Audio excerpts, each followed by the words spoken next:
The following message is by Pastor John Piper. More information from Desiring God is available at www.desiringgod.org. I have an invitation to give. I think it would be tremendous if the whole Toshavim entered the worship service in Mass and sang about 3 of those for the congregation. Would you be willing to do that some Sunday morning? I just think that would be dynamite. And then you got to put together some of those, and we'll put them all in the pews, and we'll start singing those in church too. Good. I really envy you to be able to sing those each Sunday morning. So I'm planning to preach 2 sermons that'll be based on what happens up here, February 8th and 15th. Sex in the single person and sexual relations in marriage. And that might be a good Sunday or 2 for Toshavim to come in. So I hope you can teach me a few things so I'll know what to say come February 8th. Tonight, here's the order I think we want to do. We're going to have about 3 sessions together. And tonight, I think we'll stick mainly to the general topic of Christian hedonism and what that is and what I am as a Christian hedonist. Then we'll make a turn at the end of this hour and tomorrow morning over to the question, why did God create sexual desire? And then we'll move through that to the question, can or should Toshavim, that is, sojourners on the earth, seek to satisfy that desire? And then the last 2 questions we'll ask are what is sanctified sex before marriage, and what is sanctified sex after marriage or in marriage? But tonight, it won't be focusing on sexual desire directly, but rather on the theological foundations for how I go about making all my moral decisions, namely Christian hedonism. And I've got 2 papers that I wrote on this. Some of you, I suppose, have heard one of these anyway, and perhaps read the other one. I'm going to present one, how I became a Christian hedonist, then pause and pose a question or 2 to you, and then if we have time after those questions, go ahead and present some of the other one. Sometimes I break down hedonism into vertical hedonism, that is, hedonism governing our relationship between us and God, and then horizontal hedonism, the one governing our relationship between each other. But how I became a Christian hedonist. When I was in college, I had this vague, pervasive notion that the goodness of my moral action was lessened to the degree that I was motivated out of a desire for my own pleasure or happiness. Being motivated by a desire for pleasure, when I bought an ice cream cone in the student center, didn't bother me because that didn't seem to be a moral action. But to be motivated by a desire for pleasure when I volunteered for Christian service at Wheaton or went to church, that seemed selfish, utilitarian. And this was a problem for me because I couldn't formulate an alternative motive that worked. I found in me this overwhelming longing to be happy, this tremendously powerful impulse to seek pleasure, and yet at every moral decision that I had to make myself say that this should have no influence. Bracket that massive desire in my heart and not let it have any power. And that was frustrating. One of the most frustrating areas was that of worship and praise. My vague notion that the higher the activity, the less there must be of self-interest in it caused me to think of worship solely in terms of duty, and that, I think, now tends to cut the heart out of it. Then in the fall of 1868, that was the year I graduated from college, went off to seminary at Fuller, I was converted to Christian hedonism. In a matter of weeks, I came to see that it is unbiblical and arrogant to try to worship God for any other reason than the pleasure that is to be had in Him. Let me describe the series of insights now that made me into a Christian hedonist, about 5. Along the way, it'll become clear, I think, what I mean by that phrase, Christian hedonism. My first quarter in seminary, I was introduced to the argument for Christian hedonism, and one of the great exponents, Blaise Pascal, in his 250th Pensée, he said, "All men seek happiness, without exception. They all aim at this goal, however different the means they use to attain it. What makes those go to war, those bide at home, is this same desire which both classes cherish, though the point of view varies. The will never makes the smallest move, but with this as its goal. It is the motive of all the actions of all men, even those who contemplate suicide." End quote. This so fit with my own deep longings and all that I'd ever seen in others that I accepted it, and I've never seen any reason to doubt it to this day. And what struck me as especially striking here was that Pascal was not making any moral judgment at all about that fact. He's just stating it. So, as far as he was concerned, seeking one's own happiness was not a sin. It was a simple given in human nature. It's a law of the human heart, like gravity is the law of nature. This made great sense to me and opened the way for the second discovery. I had grown to love the work of C.S. Lewis in college. Not until the fall of 1968 did I buy the little volume of sermons called The Weight of Glory, and the lead sermon in there is called The Weight of Glory. The first page of this sermon is one of the most influential pages of literature that I've ever read, and it goes like this. If you ask 20 good men today what they thought the highest of virtues, 19 of them would reply unselfishness.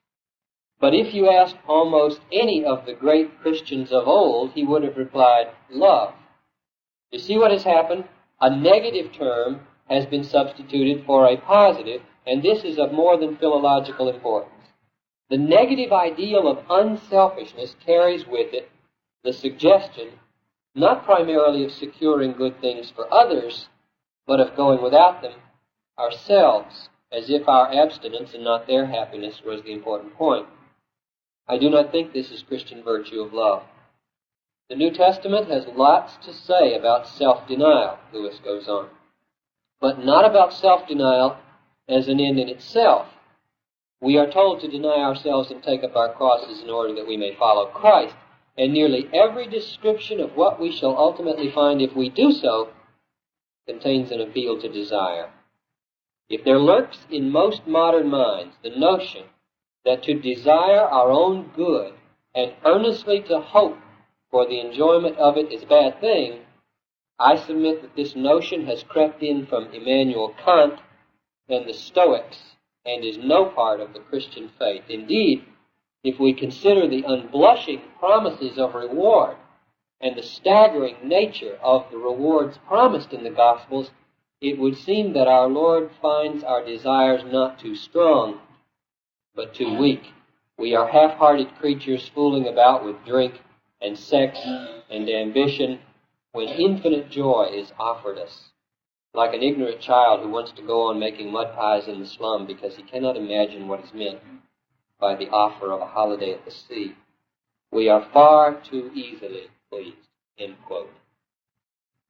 There it was in black and white, and to my mind it was totally compelling. It is not a bad thing to desire our own good. In fact, the great problem of the human being is that he is far too easily pleased. He is not nearly selfish enough. He doesn't seek pleasure with near the resolve and passion that he should, and thus he settles for mud pies of appetite instead of infinite delight. I had never in my whole life heard any Christian, let alone a Christian of Lewis' stature, say that we all, not only, as Pascal said, do, but also ought to seek our own happiness. Man's guilt lies not in the intensity of his desire for happiness, but in the weakness of that desire. Third, the third insight was there in Lewis's sermon, but Pascal made it even more explicit. He says later in the 250th Pensée, there was formerly in man a true happiness of which there remains to him now only a mark, a trace, wholly void, which he vainly tries to fill with all that surrounds him, seeking from things absent the succor which he cannot obtain from things present, but which are incapable of it, because this infinite abyss cannot be filled but by an infinite and immutable object, that is, by God himself. And as I look back on it now, it seems so patently obvious. I don't know how I could have missed it. All those years I had been trying to suppress my tremendous longing for happiness so that I could honestly praise God out of some higher, less selfish motive. But now it started to dawn that this persistent and undeniable yearning for happiness was not to be suppressed, but glutted on God. The growing conviction that praise should be motivated solely by the happiness we find in God seemed less and less strange. Fourth, the next insight came again from C.S. Lewis, but this time from his book called Reflections on the Psalms. Chapter 9 of this book bears the modest title, A Word About Praise. In my experience, it has been the word about praise. The best word on the nature of praise I've ever read. Lewis says that as he was beginning to believe in God, a great stumbling block was the presence of demands scattered through the Psalms that he should praise God. He did not see the point in all this. Besides, it seemed to picture God craving for our worship like a vain woman wanting compliments. But he goes on to show why he was wrong. This is what he says. The most obvious fact about praise, whether of God or anything, strangely escaped me. I thought of it in terms of compliment, approval, or the giving of honor. I had never noticed that all enjoyment spontaneously overflows in praise. The world rings with praise. Lovers praising their mistresses, readers their favorite poet, walkers praising the countryside, players praising their favorite game. My whole more general difficulty about the praise of God depended on my absurdly denying to us, as regards the supremely valuable, what we delight to do, what we indeed can't help doing about everything else we value. I think we delight to praise what we enjoy because the praise not merely expresses but completes the enjoyment. It is its appointed consummation, end quote. Now that was the capstone of my emerging hedonism. Praising God, the highest calling of man, and our eternal occupation, did not involve the renunciation, but rather the consummation of the joy that I so desire. My old effort to achieve worship with no self-interest in it proved to be a contradiction in terms. Worship is basically adoration, and we adore only what delights us. There is no such thing as sad adoration or unhappy praise. We have a name for those who try to praise when they have no pleasure in the object. We call them what? Hypocrites. This fact that praise means consummate pleasure and that the highest end of man is to drink deep of this pleasure was perhaps the most liberating discovery that I ever made. 5. Then I turned to the Psalms for myself and found the language of hedonism everywhere. The quest for pleasure was not even optional. It was demanded. Delight yourself in the Lord, and He will give you the desires of your heart. It was a command. The psalmist sought to do just this. As a deer pants after the water brook, so my soul pants for Thee, O God. My soul thirsts for God, the living God. Psalm 42. My soul thirsts for Thee. My flesh yearns for Thee in a dry and weary land where there is no water. Psalm 63. The motif of thirsting has its satisfying counterpart in Psalm 36:8, where the psalmist says that men drink their fill of the abundance of Thy house, and Thou dost give them to drink of the river of Thy delights. I found that the goodness of God, the very foundation of worship, is not a thing you pay your respects to out of some kind of disinterested reverence. No, it is something to be tasted. Oh, taste and see that the Lord is good. Psalm 34. How sweet are thy words to my taste, yes, sweeter than honey to my mouth. Psalm 119, 103.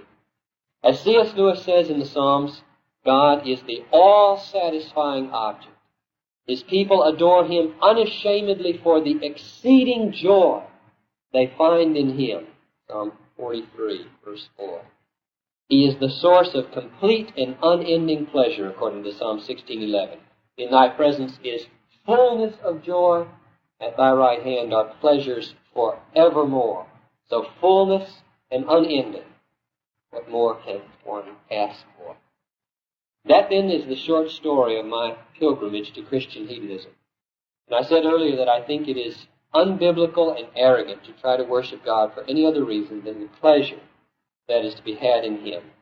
And now let me add just 3 comments to make sure there's no misunderstanding. First, Christian hedonism, as I use it, does not mean that God becomes a means to help us get worldly pleasure. It does not mean that God becomes a means to help us get worldly pleasure. The pleasure that the Christian hedonist seeks is the pleasure which is in God Himself. He is the end of our search, not the means to some further end. Our exceeding joy is He, not the streets of gold, or the reunion with relatives, or any other blessing of heaven, or anything God can give. Christian hedonism does not reduce God to a key that unlocks a treasure chest of gold and silver. Rather, it transforms the heart so that, to quote Job, the Almighty will be your gold and choice silver to you. Second qualification. Christian hedonism does not make a God out of pleasure. It says that one has already made a God out of whatever he finds most pleasure in. Christian hedonism does not make a God out of pleasure. It simply believes that we have already made a God out of whatever we find most pleasure in. The goal of Christian hedonism is to find most pleasure in the one and the only God, and thus avoid the sin of covetousness, that is, desiring anything else wrongly. Covetousness is called idolatry in Colossians 3:5. And finally, third qualification, Christian hedonism does not put us above God when we seek Him out of self-interest. It is precisely the confessing our frustrated, hopeless condition without Him that we honor Him. A patient is not greater than his doctor because he longs to be made well by the doctor. A child is not greater than his father when he wants the fun of playing with his father. On the contrary, the one who sets himself above God is the person who presumes to come to God in order to give rather than to get. With a pretense of self-denial, he sets himself up as the benefactor of God, as if the world and all that it contains were not already God's. No, the hedonistic approach to God is the only humble approach, because it is the only approach which comes with totally empty hands. Christian hedonism pays God the respect of acknowledging that He and He alone can satisfy the longings of the human heart to be happy. To approach God in any other way, for any other reason, I think is unbiblical and arrogant.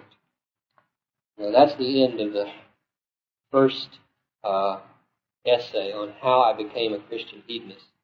And I'd like to pause here before we talk any more about how it governs Christian ethics, so that you can ask questions if they came to your mind. Did you want to ask a question before I ask you one? Question raised. What about the idea of self-sacrifice?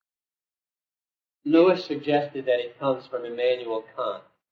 Kant's categorical imperative is that virtue rises in direct proportion to disinterestedness.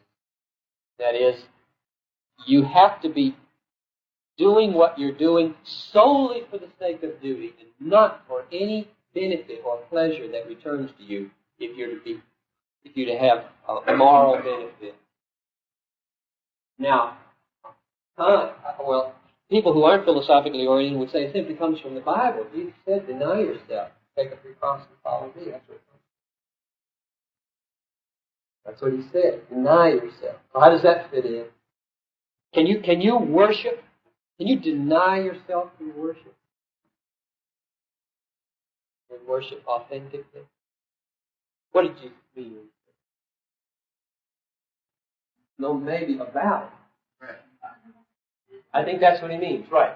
Deny all those crazy, confused, world-dictated notions of where happiness comes from, and let me show you where it's found. If you just go ahead and read the rest of the passage, the reason he says you should deny yourself and take up your cross is because those who try to save their lives lose them. You don't want to lose your life. You want to find it. You're a hedonist. You're all hedonists. Peter, James, John, the 12, everybody here. Come on now. Act like a hedonist. Do not seek to save your life. Give it up. Because then you'll find it. And you all want to find life. The whole argument from self-denial is hedonistic. Let me read you a quote from St. Augustine. If you love your soul, there is danger of its being destroyed. Therefore, you may not love it, since you do not want to be destroyed.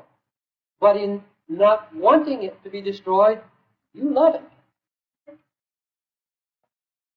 You cannot get away from the hedonistic implications of that text, which is probably the one that people think of most in reaction against what I've just said.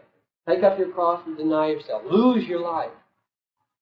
But Jesus' whole argument there is to get us to quit grubbling around with drink and drugs and illicit sex like little kids who are having a great time with mud pies in the slums because they can't imagine what a day at the sea is like with God.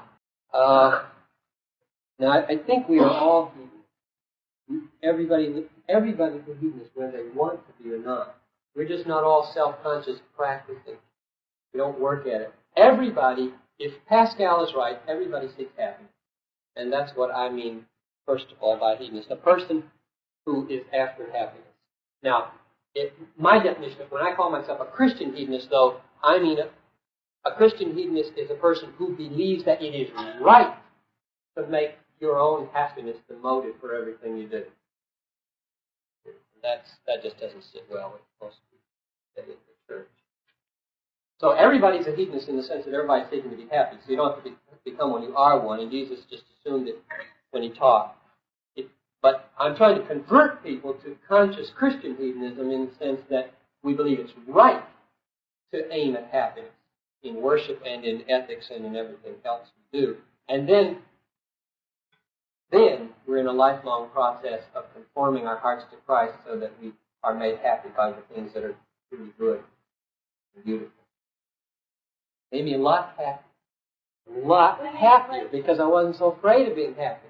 I wasn't so. It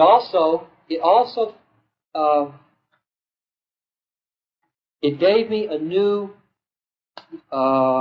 zeal for worship. I couldn't make sense out of worship before. It was a great confusion to me because I was trying to live with a contradiction, namely, worship God and yet don't do it because you enjoy it. That just cuts the throat of worship. You cannot do it. You'll contradict yourself. It's an emotional impossibility. And so I really never knew what worship was until 68. I grew up in a church and singing hymns and so on. Never, well, maybe I don't remember well enough. I no doubt had moments of real worship when the truth really got a hold of me, whether I was conscious of it or not. But as a conscious, self-reflective person in college, church was always a puzzle. It was an emotional puzzle to me. And therefore I was freed up greatly when I discovered that I ought to walk into this building on Sunday morning and glut myself on God. and enjoy Him to the hilt. And if I failed to do it, I wasn't really worshiping. So I had both a freedom and a new goal to aim at, because my heart doesn't always incline to worship like it should. Let me ask this question. If somebody stood up here and said, worship is for God, not for man. For God's sake, for God's glory, for God's pleasure. You do that? It's like saying that,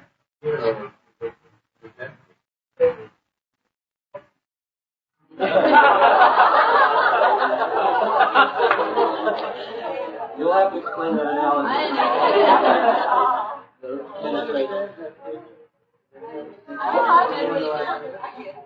How's this good? I don't understand.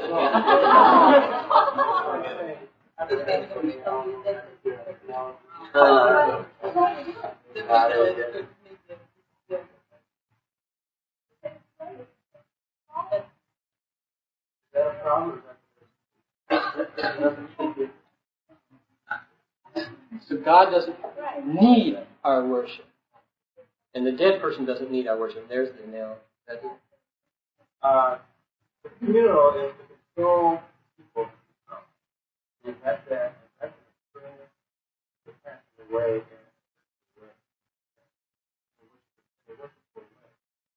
and they need to take up the fact and accept it, go on from there, and then they can live.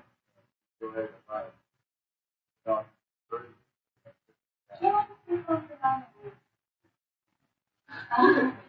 But I want to say that, okay, you say that all of our experiences come from God's will.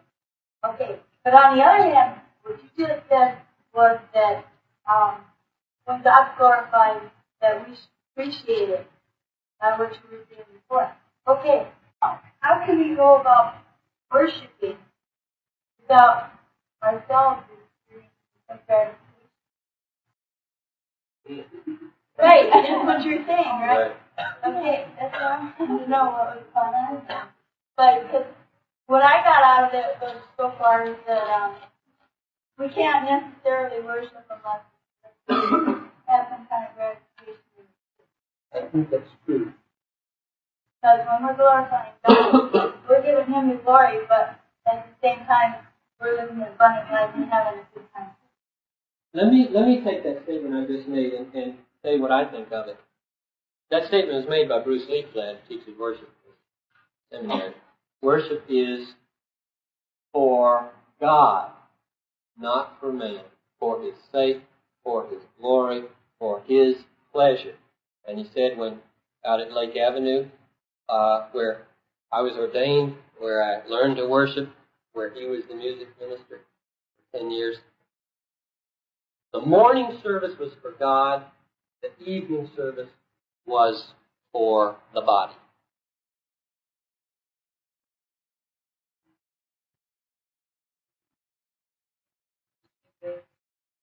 Bruce Leafland, professor of worship and music at the college and the seminary.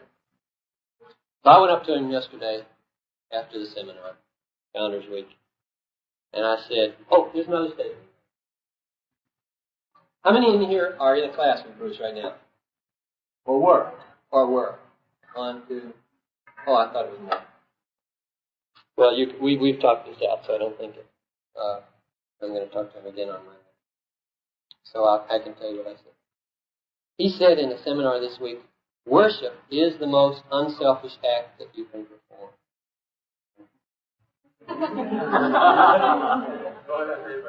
So I asked him how he could say that yesterday.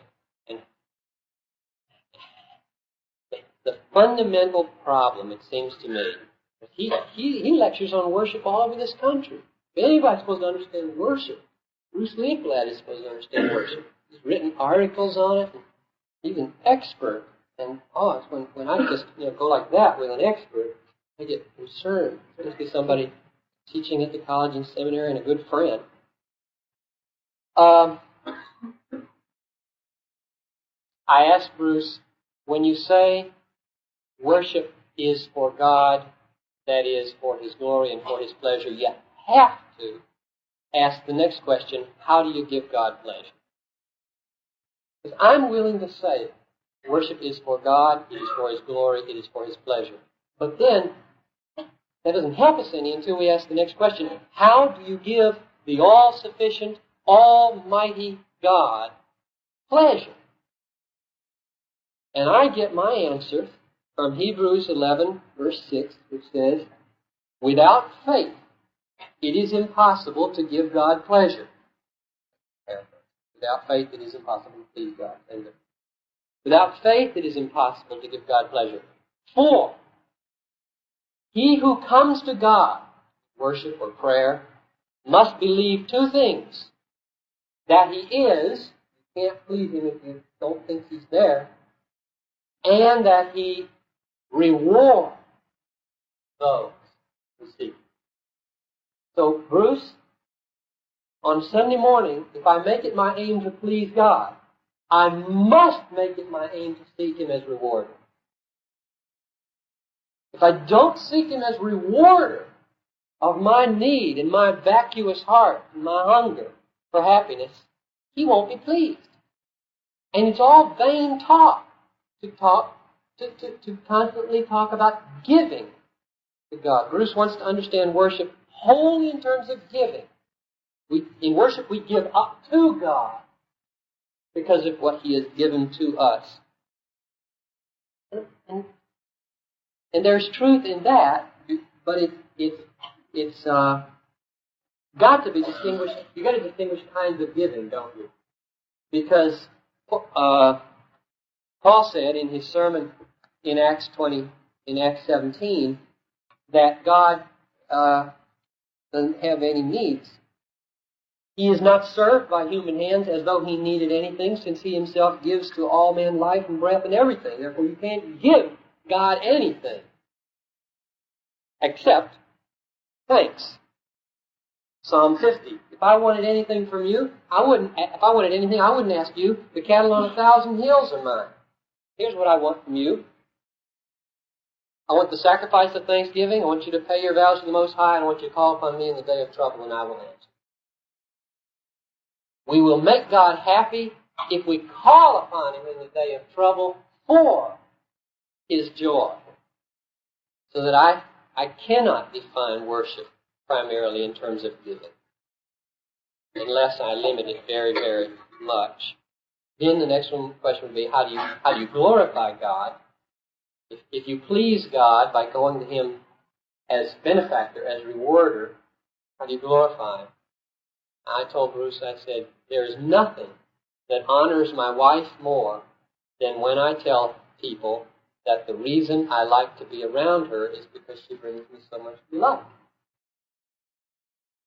Pure hedonism, but the greatest compliment that I can pay her. The greatest way to glorify Noel is to tell other people I like to be around her because she makes me happy. What else could I say that would give her more honor? I like to be around her out of duty. Or, would it? I like to be around her because I like to give her the benefit of my presence. The only thing that is going to honor Noel is to just own up to the fact that I'm a taker. And she is an all... Oh, that's what God is. She is a very satisfying giver. It makes so much sense to me. And yet we balk at it. I don't think I'll ever persuade Bruce to talk this way. Carolyn? I'm going to try. Any other questions now you want to raise? When did we start, Tom? Well, I should ask, when are we going to finish? I know what to do. Okay. Now, anybody want to ask another? Yes. So, I say, Lord, I want to glorify you. I don't need to mention you day to day. It's because I enjoy glorifying. But I say, I just love this text in church the first day. Don't you say, but I've got very selfish preaching ulterior motives. You know, I mean, I happen to enjoy it too. I mean, and I start saying, now do you enjoy it as much as God enjoys it? Are you being selfish because you enjoy it even half as much as God enjoys it? If you enjoy it more than God enjoys it, are you being selfish there? You know, I worry about how much he enjoys it, so I can enjoy it less. I'm overdoing God.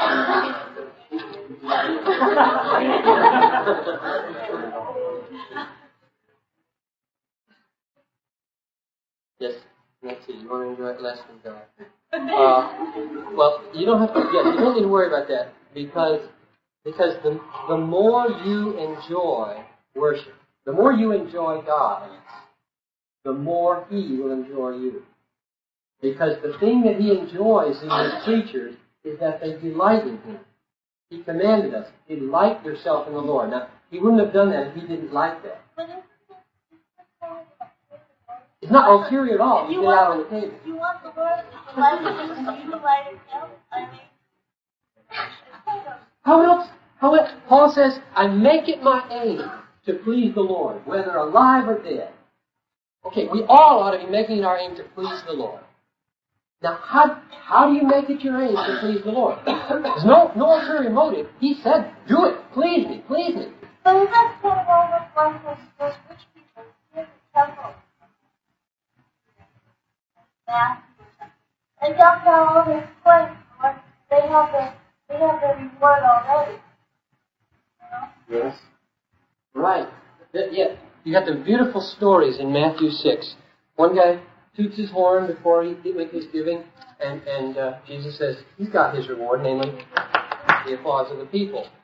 And the other person stands on the corner praying loud, and people cry, oh, piety, piety. And he gets his reward. And somebody else fasts and, contorts his face and shows that he's hungry. And people say, look what he's willing to give up. And Jesus says, look, he's got his reward. But you could get another kind of reward if you would wash your face and don't let anybody know you're fasting. Go in your closet when you pray, and don't let your right hand know what your left hand is doing when you give alms. Then your Father in heaven will reward you. Notice paltry applause. Go for broke. See? But I mean, if I'm jumping up and down and happy about something, people are going to know it. Why are you so happy about it? That's a really interesting question. That's a very good question. How, and it's raised in the Sermon on the Mount itself. You see, in chapter 5, Jesus said, let your light shine before men, that they may see your good deeds and give glory to your Father in heaven. And in chapter 6, he says, do it quiet, so nobody can see you. Now, how do we work that out? I don't think it's hard to work out. In chapter 6, he has in mind religious practices, almsgiving, praying, and giving money. All of which we ought not be ostentatious about. You ought not tell people how much money you put in the plate.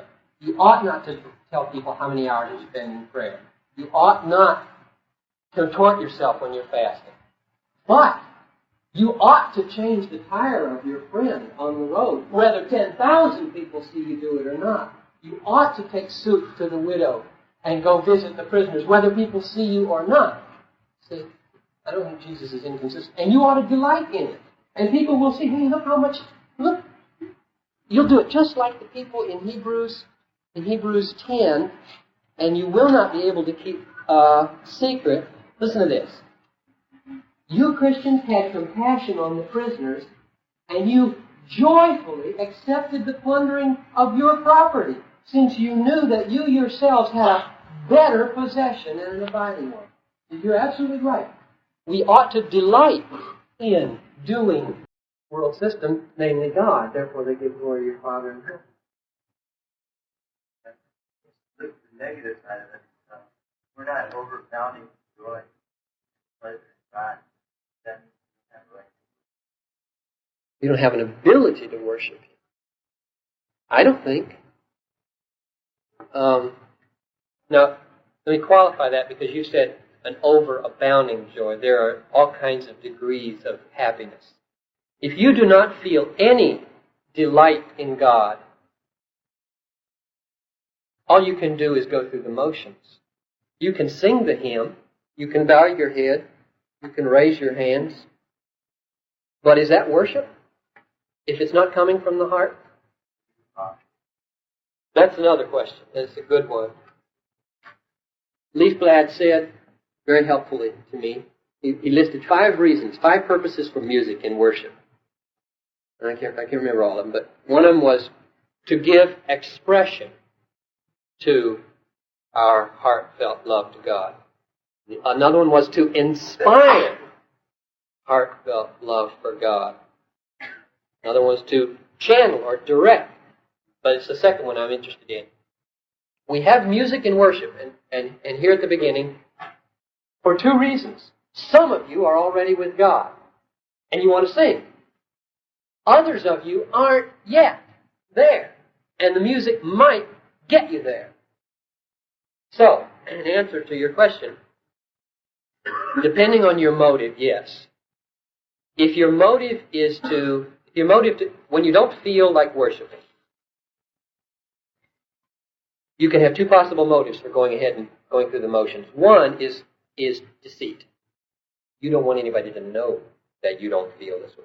It's not good to come to church and not feel like worshiping. So you go through the motions. Bad motive. Better just stay home or just sit there. There's another motive, though. In your heart, there's still that spark. I wish I felt. I wish I felt. Well, maybe if I sing, He'll pour it into me. Maybe if I pray, He'll pour it into me. That's a different motive. That's a good, honest motive. You're not being a hypocrite when you do that, even though some people may misread you. So the answer, I think, is yes. You should go ahead and try if that's your motive. Mm-hmm. Like, okay, I know with me, sometimes I don't always feel like worshiping and acting stuff. I'm not really feeling right about it, but okay, I still feel that that there's that hope there, and I know the way I should feel about it. That God has shown me why I do that kind of stuff. Even if you're trying, you're not quite there, but you're trying. God honors that ability as well. But at least you're trying.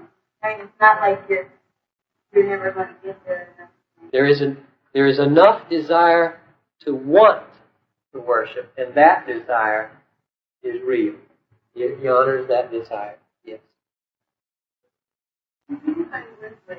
Enjoy.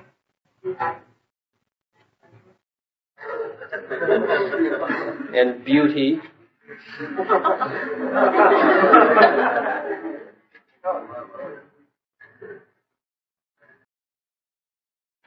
No, I don't think I can without just using other words that you would ask me to define too. Ultimately, all definition goes back to pointing, doesn't it? All definitions are putting one word into other words, which have to then be put into other words, which have to then be put into other words, and there will be no communication unless ultimately we can point.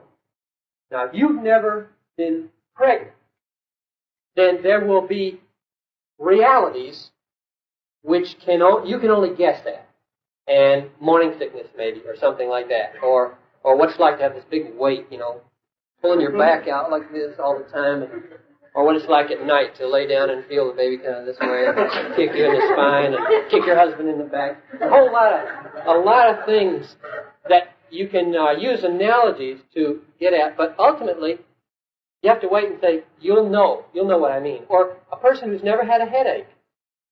Define headache. Well, like a stomachache hit. Or something like that. Well, that's no good. That's no good. You have to have experienced it in order to know the word. So all I can do is say, happiness.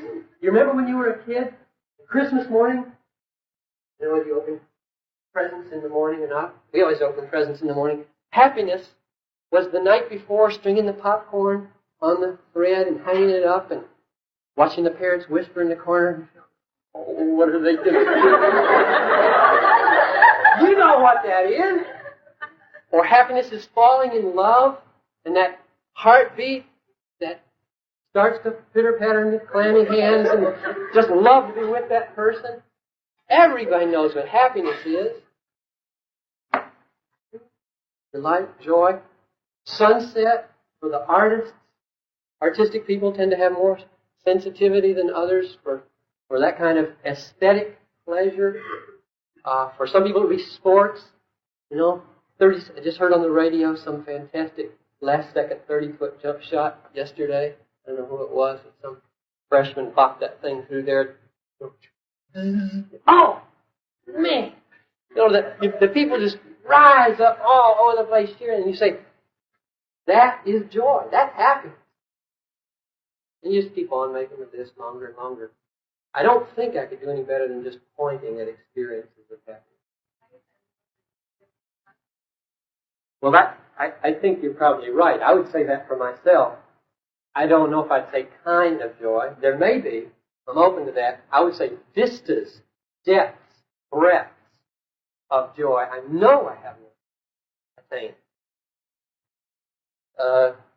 Simply because God is infinite, and His beauty is infinite, and His goodness is infinite, and what I've experienced of God could nowhere near be equated with what's possible to be experienced of God. And so there are oceans of joy to be drunk in, and I'm just going to take little sips. So yes, I wouldn't worry too hard about defining kinds of joy. Just let's all admit that there is an ocean of joy to be swum in, and we're getting the soles of our feet wet on the edge of the sea right now. And so let's keep. My heart pants.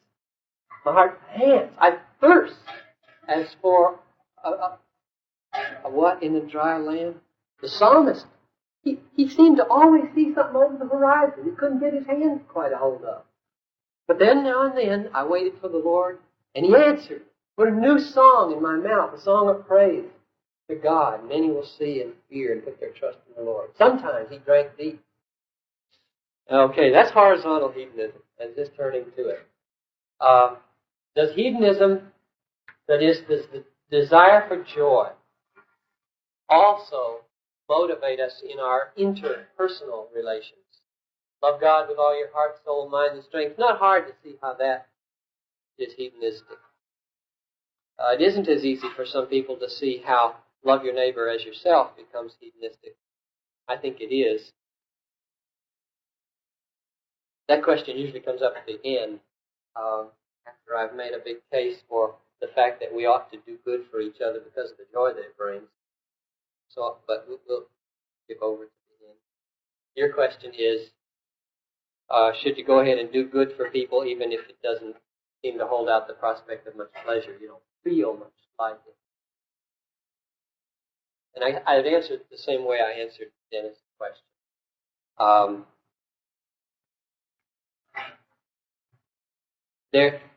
There are good reasons and bad reasons for doing what you don't feel like doing. One is Pharisaic and hypocritical. The rich people who dumped all their money in probably so that it would clap real loud. The benefit still accrued to the temple, but they wrecked the moral value of that because of the motive they had. They did not do it cheerfully. God loves a cheerful giver. Suppose you come then on a Sunday morning and you have this pocket full of money. You haven't tithed, and you hear the call to tithe, and you don't feel like tithing because you had planned to use that money to buy something that would bring you lots of pleasure. Now what do?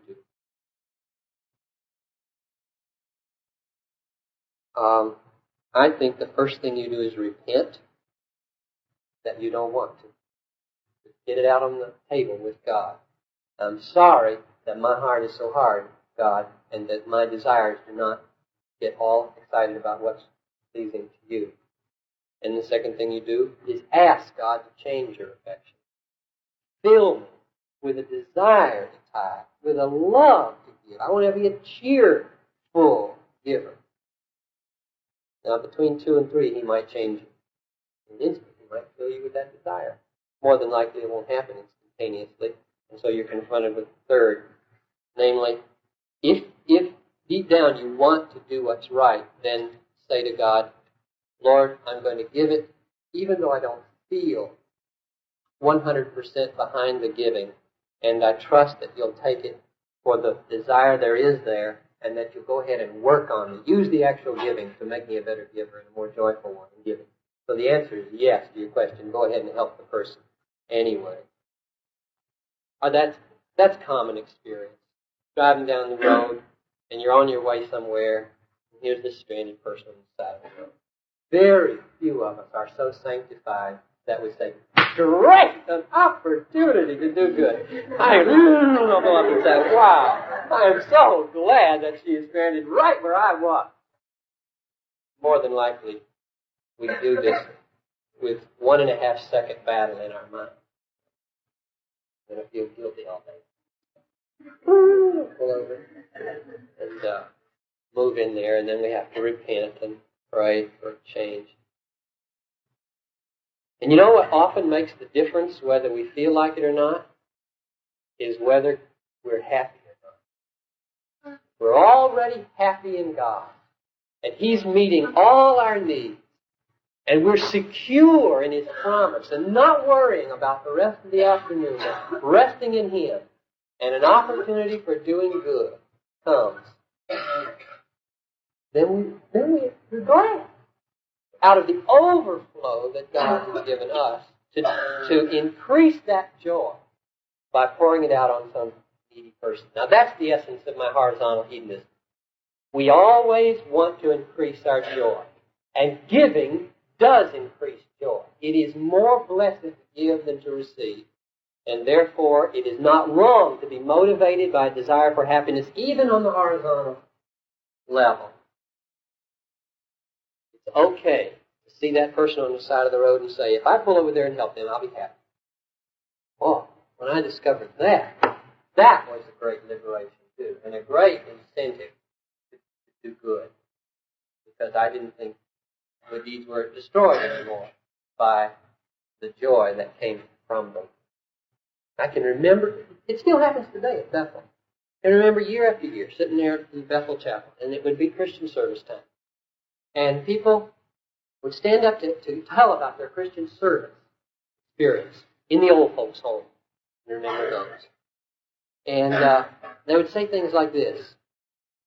I can't remember the way, but they would say, well, I believe that I was able to help some of these people, and I'm sorry I'm saying this, but I too enjoyed the semester's work. I'm sorry I have to admit it. I know it destroys the value of everything I do. There is a lot of that in testimonies in Bethel Chapel. I'm sorry to say that this whole semester's work brought me pleasure in doing work for the Lord.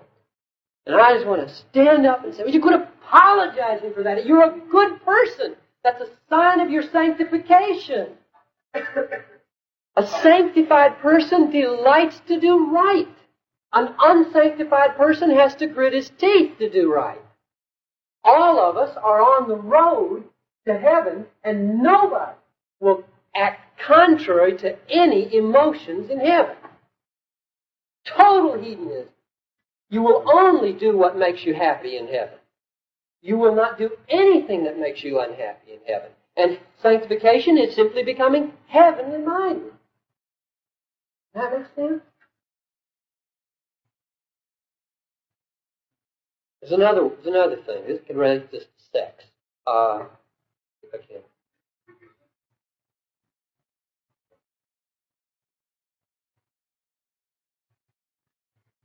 I used to think that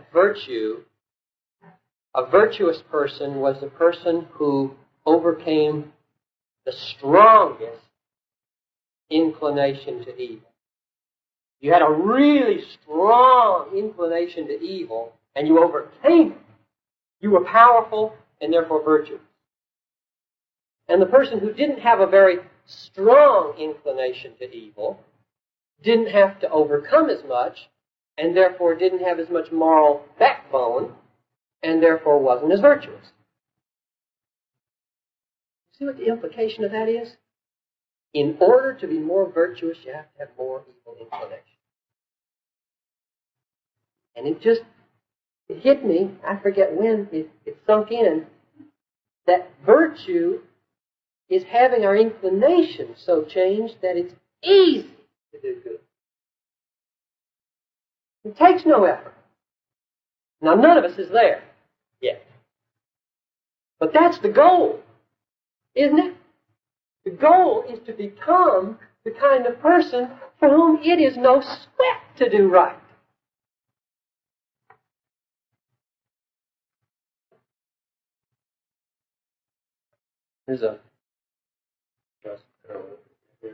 I got a letter. You remember the sermon I preached, what was it? It's My Pleasure, Christian Hedonism and Humility. I got a letter from somebody. Where is that letter? Bruce Reichenbach teaches philosophy at Augsburg. He was there that morning, and he didn't like it. And he wrote me a long letter, and rat if I can't find it.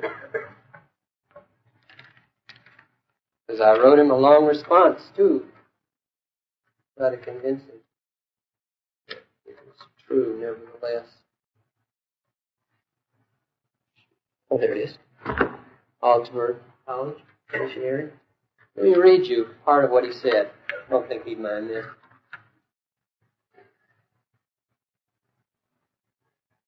Your position reduces morality to a concern for advantage. I ought to do such and such because it will bring me certain things or have advantageous consequences. But are the virtues of kindness, love, justice, and humility justifiable only in terms of what they produce? To quote D.Z. Phillips, who puts it as well as anyone, when we are confronted with two men, one of whom loves justice, kindness, and generosity without thought of what they bring, while the other thinks only of what they bring, do we not want to say different things about them?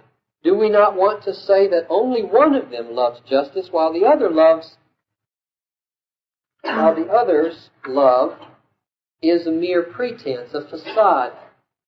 That this is so is shown by the fact that when the situation changes, when it no longer pays to be good, the man who pursued the virtues only for external reasons soon gives up his love of virtue. But notice, even if the change in situation never comes about, even if it always remains the case that it pays to be good, the difference between the two men remains unaltered. For what determines that difference is the relation within which they stand to the pursuit of virtue. And quote from D.Z. Phillips. In reducing moral considerations to actions of advantage, we have in effect falsified the character of moral considerations. What is commended is no longer morality itself or the virtues themselves, but the advantage one can get from them. We are asked to do good because of what we get from it, but is it not the contention of morality that we should do good because it is good? So there's a lot more. Here's what I wrote back, part of it. There are some significant disagreements between us exegetically and ethically. You ask, is it not the contention of morality that we should do good because it is good? You answer, we should do good and perform virtuously, I suggest, because it is good and virtuous. That God will bless it and cause us to be happy is a consequence of it, but not the motive for doing it. That's Immanuel Kant, I think.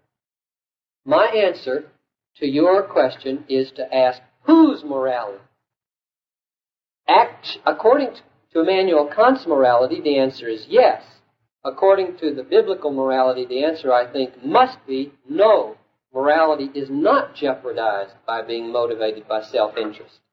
The Bible is replete with promises and threats which are not appended carefully as non-motivational results, which we had best keep out of our view, but which clearly and boldly and hedonistically aim to motivate our behavior. What sets off biblical morality from worldly hedonism is not that biblical morality is disinterested, but that it is interested in vastly greater things. Let's take only one book, the Gospel of Luke, and see if your contention that God's intention to bless virtue and make virtue happy should not motivate our virtuous acts. Now, I got a whole slew of texts here. I don't think I'll read them all, but just one or two. Luke 6:35. Love your enemies and do good and lend, expecting nothing in return, and your reward will be great. I would say that Jesus either disagrees with your view of morality, or he has made it psychologically impossible for us to love morally. 4. If he agreed with you, the promise of reward for lending freely must not motivate such lending, then his mentioning the reward is an insuperable stumbling block to morality. But only a philosophical predisposition, probably stemming from Kant, would deny that here Jesus is inducing us to love by means of a promised reward. The distinction which you and D.Z. Phillips did not make is between loving for material rewards. That's what Reichenbach's letter kept sounding like he thought I thought. Between loving for material rewards and loving for holy, immaterial rewards, Holy. Luke 6:35 clearly makes this distinction.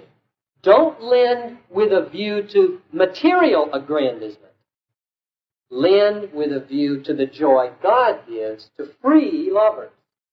It is not fair when you and Phillips lump me and Jesus together with mercenary materialists.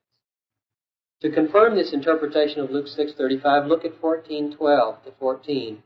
When you give a dinner or a banquet, do not invite your friends or your brothers or your kinsmen or rich neighbors, lest they invite you in return and you be repaid.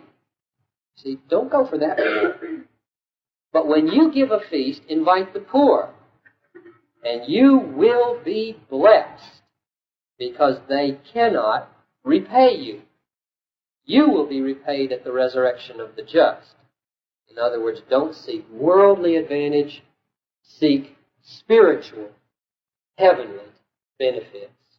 And I've got lots of other texts there too. But time is almost up, and maybe you should have a chance to ask one more question. Huh? You're saying that we should love others, speaking the way that comes from loving others. And yet, 1 Corinthians 13 says that love is not its own.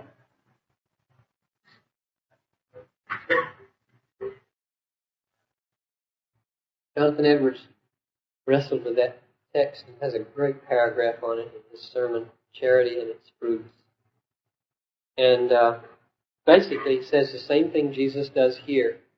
Love seeks not its own means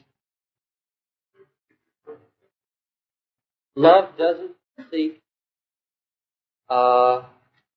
any other reward than the joy of loving and the joy of being with the God whose character is like that. In other words, what Paul was saying when he said love seeks not its own is you're not loving when you marry a woman for her money.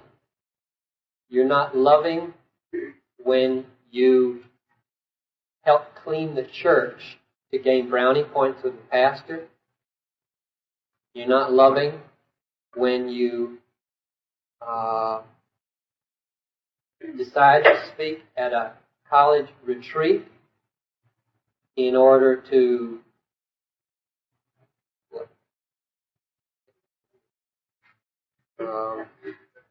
get praise from people. That's not loving, because all of those rewards are not organically connected to the act of love. I might have a paragraph on that. It might help you grasp my position if I point out here that I think it is ethically crucial that the reward we anticipate at the resurrection be organically related to the beauty of the act we are performing.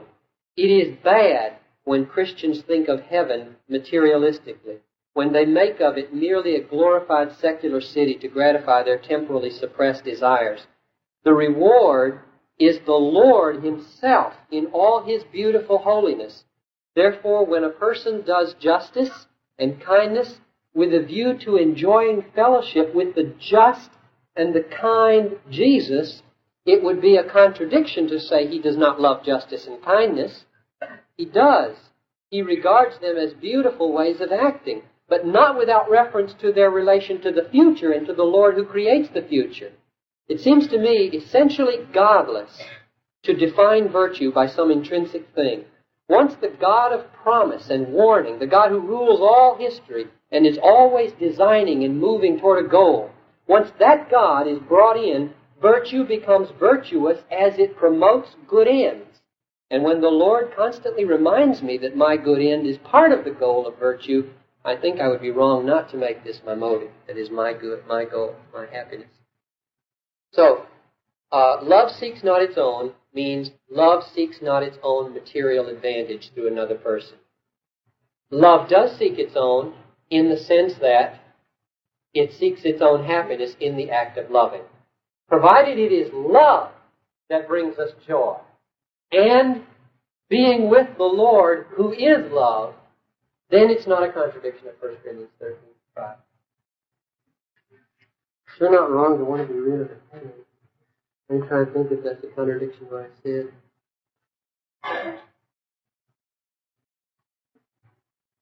Can't you have that as icing on the cake? In other words, Well, that's Kevin, I think a lot of, I think I also push love like God. I think all I want to study it, the huge players, and I love it. But I think also that it's going to happen for me. Right, well, everything I've said is an amen to that. Benefits for me. I mean, who wants to go to heaven if there's no benefit? Now, but your question, see, I've been stressing delight in the Lord because of His beauty and glory. And you're raising the question, what about my health? Now, and I'm trying to figure out a way to fit that in without it being a contradiction to a non-material or a God-oriented.